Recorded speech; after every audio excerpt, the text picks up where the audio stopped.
Hello, welcome to How to RV, a First Timer's Guide. So this is a short video intended to just kind of give you an overview of what to expect in RVing for your first time. This really is specifically designed and built for people who have trailers, not so much motorhomes, even though I have a motorhome pictured here.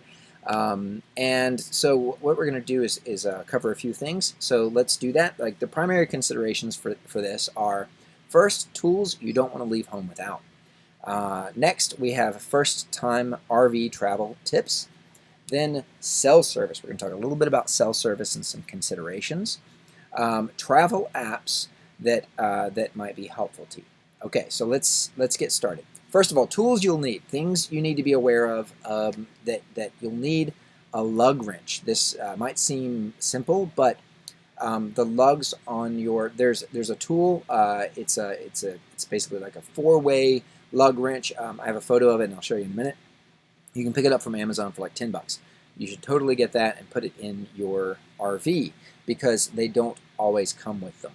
So you'll need that in order to take the tire off. The worst thing would be to find yourself on the side of the road and not be able to take the tire off. And so then that would be a very infuriating moment. So get a lug wrench. Next up, a jack or a trailer aid. Okay, so one of the things that you should definitely be prepared for is in the case of a blowout. It's fairly unlikely, but if it does happen, you want to be prepared and be ready to deal with it. So you need a jack or a trailer aid. Now a jack, that's pretty straightforward. Everybody kind of knows what a jack looks like and what a jack is. But trailer aid is a different thing. I have a picture of it in the next slide and I'll show you. But we use a trailer aid and it works really well for changing tires and getting stuff. It's just you drive up onto it and it's a lot easier and less risky than a jack. Jacks kind of freak me out because I'm always afraid the thing's going to fall on me. So next up, Robertson driver. Basically, this is a square head driver, and it's used for just about everything in your RV. This is almost universal across all RVs. Now, a Phillips head driver will get a lot of them, but some of them are only square-headed. They don't even allow you. So some of them will be some screw heads and stuff like that. You'll be able to screw and unscrew with a Phillips head, but the Robertson driver is going to do everything. So you definitely want to have that in your toolbox. And a note about that: your RV is constantly moving. It's like undergoing a constant earthquake. So screws and nails and things work their way out over time. So if you're RVing for any length of time, you are going to pretty much, I can promise you that you're going to be screwing something back in, or you're going to be like nailing something back in or dealing with some piece of trim that came off. So that's just the nature of the beast. It's just, and everybody I know has that situation. So Robertson driver, I have a photo of this as well. All right, level. This is obviously you need a level, right? Even if your RV has an auto level system, you still need a level. And the reason is that if you're doing like front to back leveling or side to side leveling, you want to get it somewhat close so that your RV isn't lifting the whole thing off of the ground. So for example, whenever you put your front jacks down, you want to see, okay, is it lower right now than level or higher in the front? Is it lower or higher in the front? So how do I need to, like, you kind of got to help the auto leveling system. Even if you have auto leveling system, you need to know where it needs to go so that you can kind of meet it halfway by setting it up for success. Some sites that you back into or pull through or whatever, they might be on a hill, and the front might have to come way down. And if that's the case, then you want to get as much out of those front jacks as possible. Because the front ones are going to be the ones, if you have a fifth wheel, for example, the front ones are going to be the ones where you're going to have to come way down. If you have a travel trailer, the tongue jack is going to have to come way down. So you want to be prepared so that you can help your RV out as much as possible. If you have a travel trailer, though, you're going to need to back onto blocks. So you're going to need leveling blocks. That's actually something I just realized I don't have on this, but you will need leveling blocks. Even if you have an auto level system, leveling blocks help it out because the terrain that you in your campgrounds is not always going to be flat. There might be pits or holes or like spots that are low, and maybe putting a leveling block under your stabilizers will give you a little bit of a leg up there. So you really want to try to set the ground to be as level as you can, and one of the ways that you do that is by like looking at the level already and saying, okay, look, it looks like this is side to side. It's not quite as level, so we might want to drive up on a couple of blocks. Even if you have an auto level system, it might help. If you have a motorhome with a complete auto level system, maybe you don't need to do that. But I know for us, we have a fifth wheel and we have a 6-point auto level system. We do need to do that from time to time. So a level is a good thing to have. Next is a 15-foot sewer hose. Now, you probably already have this, but if you don't, you want to have a sewer hose that's it's a decent length. 20 feet is even better. So we've had situations where we had to connect. I mean, we have I think we have a total of like 30 feet of sewer hose, because we have actually 3 separate sewer hose pieces that all connect to one another. And we've had situations where we couldn't reach the sewer hose. We had to go buy an extension. It's never like super urgent, because you can use your tanks until you can just keep your tank closed until you go to the store and get one. And generally speaking, if there's not a Walmart nearby, usually the campground store usually does have sewer hose. So it's not something that's not possible to get, but it is something you want to be kind of prepared with. So at least 15 feet of sewer hose. A 10-foot sewer hose is not long enough. You need a longer one than that. It's really non-standard where they put the sewer location. And even the electrical is even more non-standard, but generally speaking, you should be able to reach that without issue most of the time. All right. A 30 amp to 50 amp adapter. So if you have a 50 amp or vice versa, if you have a travel trailer. So you need an adapter to be able to connect to either 50 amp or 30 amp. When we had a 30 amp rig, we didn't have to connect to. We didn't have many problems with needing a 50 amp adapter, but I think on 2 occasions we did. But now that we're a 50 amp rig, we always have to keep that 30 amp adapter with us, and you can kind of expect for them to get burnt out pretty quickly, because if you try to run everything that you would normally run on a 50 amp, it will blow the breaker, and then once you reset the breaker, that thing gets hot.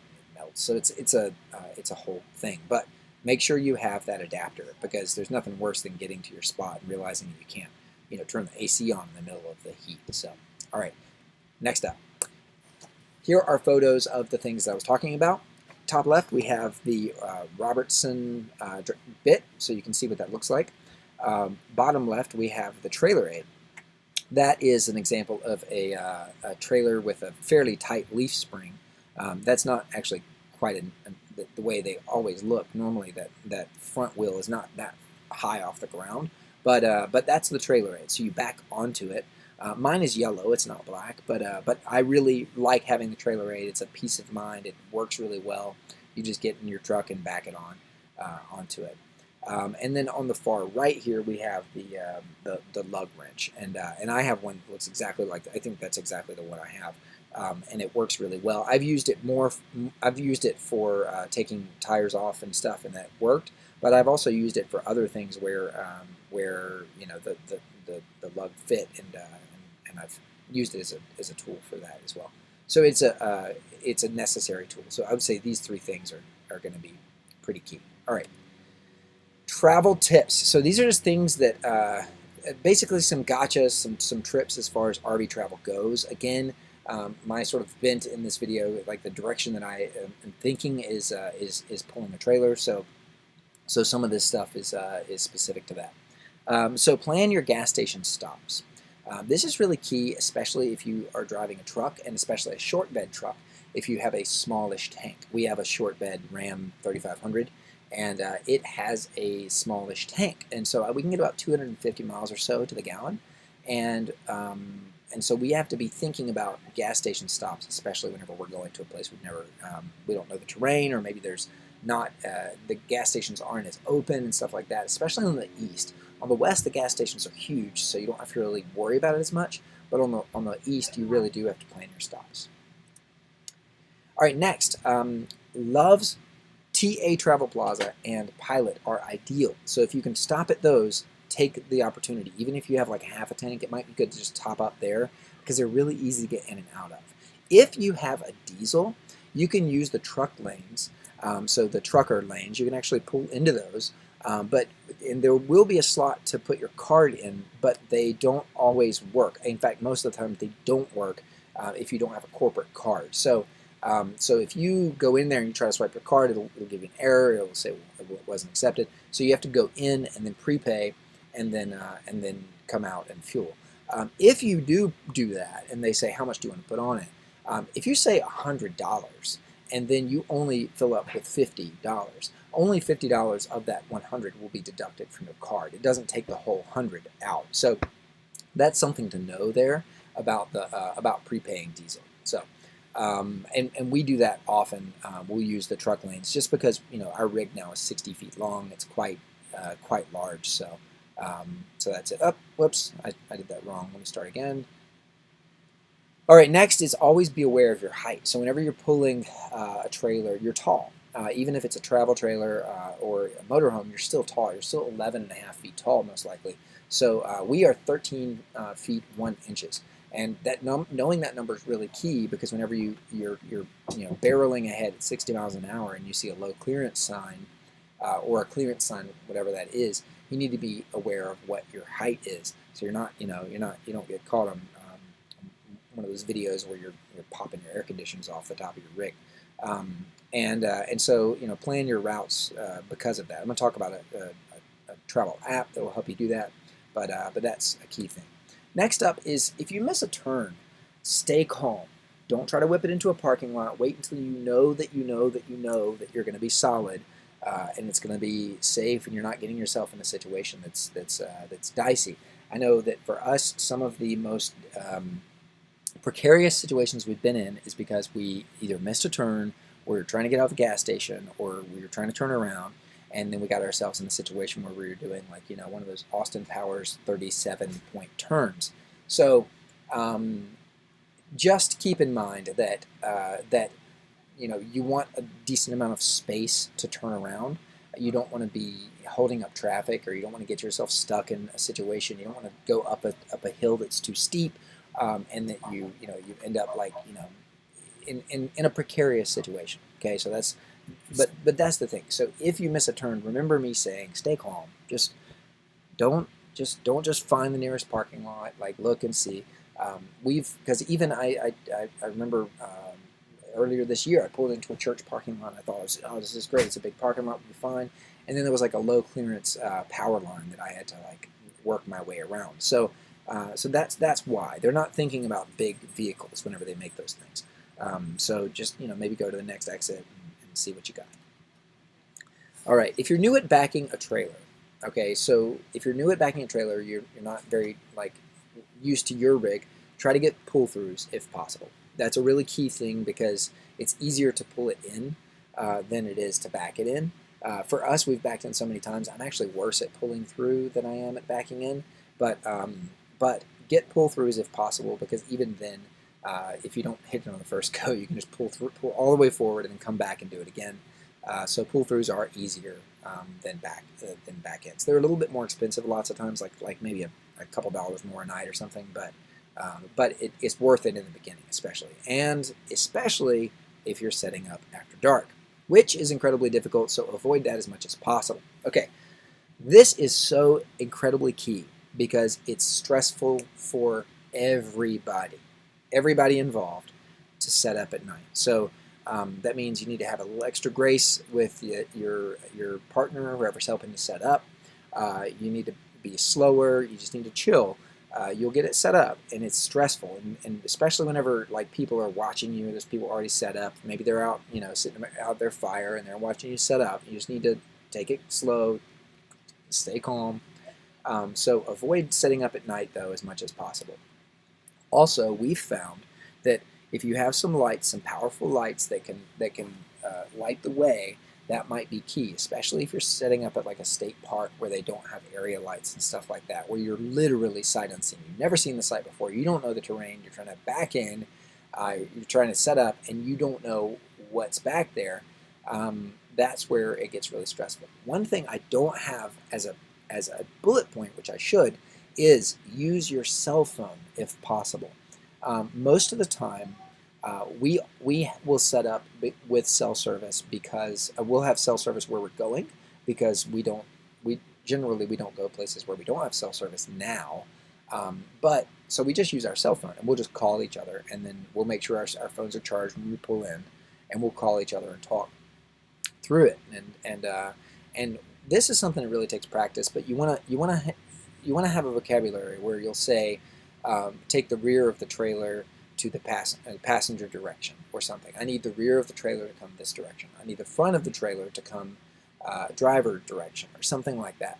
Because if you say left, bring it left, the trailer is long, so which part of the trailer are you talking about? And also, you just got to really stay calm with each other and stay patient. But you don't want to be that couple that's yelling at each other because you're not using technology. Cell phones are solid for that. However, if you don't have a cell service, then walkie-talkies also work pretty well. All right, let's talk about cell service since we're on the subject. All right, you're not on Wi-Fi anymore, Toto. One of the things about what I've found from us especially was we were used to using cell phones and then having Wi-Fi to offload the data. If you are no longer using your Wi-Fi to offload the data, and you, let's say, have a hotspot or something like that, and you connect to that hotspot with your cell phone, it will consume all of the hotspot data because it thinks it has a higher bandwidth, and it will just start downloading all the photos or uploading all the photos or whatever. Also, your phone will do that if you have like background app updates and stuff like that turned on. So the thing that you have to remember is that if you're about to go off and you're not planning on being connected to Wi-Fi, you want to make sure that your cell phone is set up so that it's not downloading it's not updating background apps, it's not using cellular data and all of that kind of stuff. Which means you have to be somewhat strategic about that. There's more articles on this that you can search and find out more about that. But mainly, I just want to bring it to your attention that you're probably using your phone right now in a way that whenever it's connected to your Wi-Fi, that's whenever it does all of its heavy lifting stuff. And so you want to set it up where it doesn't try to do that on Wi-Fi, or it doesn't do that in the background all the time. But you don't have that high bandwidth once you get out on the road. So what you'll find is your cell phone will constantly seek out the opportunity to use all of your data, and that's just kind of frustrating. So, but let's talk about how to find RV parks that have a good signal. So there are some tools that you can use for this. Actually, there are a lot of tools that work pretty well, but the guidelines in general are the flatter the terrain, the better the signal. If you have mountains and lots of trees and stuff like that in the way, your signal is going to suffer. The second thing is if you have a lot of people in one area without sufficient infrastructure, your signal is going to suffer. You can have 4 bars, but if there's tons and tons of people on that same tower, the signal will suffer. So those are the kind of guidelines to consider. So if you're going to a place like, for example, Orlando, Florida, for some reason their cell service suffers there. It's because they have so many people in one set of towers, and that's just not been a great place. But most of Florida is fine because it's flat and overall it's a good setup. Check campendium.com though and type in the specific RV park you're going, and they will actually tell you what the cell service is for your specific carrier if somebody's posted it. All right, so the next thing is tethering or hotspotting. So a lot of plans, cell phone plans, will let you tether from your phone, which is great. The thing to keep in mind when you do this, when you use your computer and you're using your computer as as the device, and you're using your phone or hotspotting from a device, is that your computer uses data pretty fast. And so there are a couple things that you can do to kind of keep it from using that data. So one of the things is you want to turn off any, in your settings, you want to turn off any background updates that it might be trying to download and make. You want to turn off apps like iPhoto updates and stuff like that, so that it's, or iCloud, so that it's not syncing your photos in the background, downloading stuff or uploading stuff. And stuff, yeah, Dropbox is another one, Google Drive. So anything that's going to try to utilize the data in the background, you want to keep that from doing that. There really are no good unlimited plans that don't cost a ton of money. So, you know that's going to be something you got to kind of realize. You got to kind of figure out how much money you want to invest in data. But your first month, you're probably going to blow through data because you aren't accustomed to using cellular data in the same way you would use your, say, cable internet or something.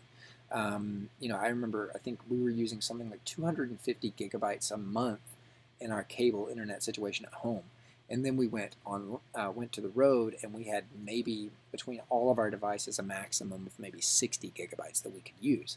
So our first month we blew through that pretty quickly. Even doing things like, I think Megan was using Marco Polo, and she was just sending and receiving messages on her data. It was blowing through our hotspot data. And that's one of the things that, again, like I said, you're not on Wi-Fi anymore. You have to really be considerate about what is using data. And generally speaking, the usual suspects are video conferencing, using Netflix or Hulu or whatever. And you can change some of the settings and say Netflix to not stream the highest resolution download possible. So you want to do standard def on everything. And also you want to be aware of again, like I said on the first one, background apps on your phone. So anything that would be like, you know, auto updating the latest version of your softwares and stuff like that.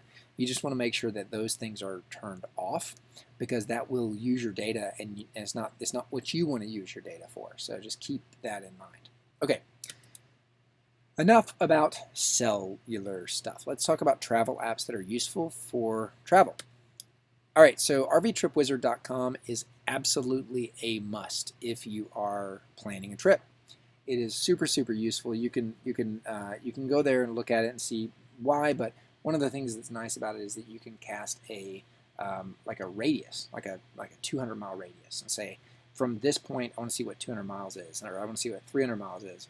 We often have 3 concentric circles, and one of them will be 200 miles, one will be 300 miles, one will be like 400 miles. And then we can say, okay, well, it's between 200 and 300 miles. This is acceptable. Pushing it, we might go 300 plus. We don't travel a lot. And this is one of the things that most full-timers don't travel. They don't bite off these gigantic chunks that you would drive if you were doing like a vacation or something and you had limited time, because it's really not so much about getting there as much as it is about sustaining your ability to keep traveling. So rvtripwizard.com is an absolute must. Check it out. Next, RV Life is an app for your iPhone, and it's a navigation app. So one of the things that this does is it will say, instead of like if Google Maps would say this is going to take 5 hours, RV Life will say it'll take 7. It really considers what it's like to be in an RV, and one of the things in that is don't travel, you know, super fast. Your tires on your RV or on your trailer are probably only rated for about 65 miles an hour, and nobody tells you that until you have a blowout. But so really you shouldn't travel more than 65 or 67. You really don't want to push those tires too much, and really you're not going to get there much faster by traveling 70 or even 75. It's probably a good idea to just chill at 65 miles an hour. And RV Life kind of knows that, and it will keep you conservative with your travel plans. What we did initially is we would look at Google Maps and we'd say, oh man, it'll take us like 7 hours to get there, so let's go. But really that would end up being like a 10 or 11 hour drive day, which was insane. And so we have considerably changed our expectations now, and RV Life helps to do that. There's another setting though on RV Life. You want to turn on avoid unpaved roads, because this will keep it from taking you down, you know, dirt roads that link two roads together. And also RV Life considers your height as well, so it won't take you on height restricted roads. Campendium.com, as I mentioned earlier, is another one that's great for cell service. So this is a really good one to use if you're trying to figure out if you're going to have coverage. YouTube, obviously, for all kinds of different things. But one of the things to keep in mind is that, like, your first trip out, something might not work like you thought it did. And YouTube is a great resource. You just go to YouTube and you find out why. For us, this was like, the bypass system on our water heater, or, pretty much anything. We've learned a lot from YouTube. Google. Okay, so this is why. Google things to do near whatever your location. I'm actually going to exit Keynote here and show you what I mean by this. Okay, I've searched things to do near Phoenix, Arizona, and this is what it gives you. It'll say top sites in Phoenix, and it'll have these right here. This is the block that you're looking for. Next, you can click more things to do, and that next page, this is really, really cool, because what it'll do is it'll allow you to see on a map where things are, and then, so this map over here, you can actually, if you have a Google account, which everybody does, but you can save these things to your list, and then you can go back to the list later. So right now it's saying like the Desert Botanical Garden. That might be kind of cool. And then there's all this stuff. So I'm currently in Mesa. Okay, so I actually would want to search this area. So I can click search this area, and then that will refresh and say, oh, well, there's all of this stuff. So look at that, there's an aquarium. Isn't that cool? So this gives you all of the stuff that you might want to go and see. And let's say you wanted to see one of these places, you can click the save, and that will save it to your list. Let's see. So that saves it to like your bookmarked list. So now you can go to the next one and you can bookmark that. And then later you can go into your Google account if you wanted to your Google Places account, and you could move these to a list called Arizona or Mesa, Arizona, or something like that. And so I can go through here and just go, oh, this is kind of cool. Let me add, the Odyssey Aquarium. I want to check that out. You can click on it. You can find out more information. And this is a feature of Google that I just absolutely love for figuring out what's in the area. And you can also kind of see where it's at in your location, or how close it is to you. So anyway, this is a really key thing, and I tell everybody about this because I just think it's so cool. And I hopefully you'll find it useful as well. So that concludes my my how-to RV. There's other stuff that I'm not thinking about here, but in case you have questions, just email me at j@henson.co. All right, thanks. I hope that helped.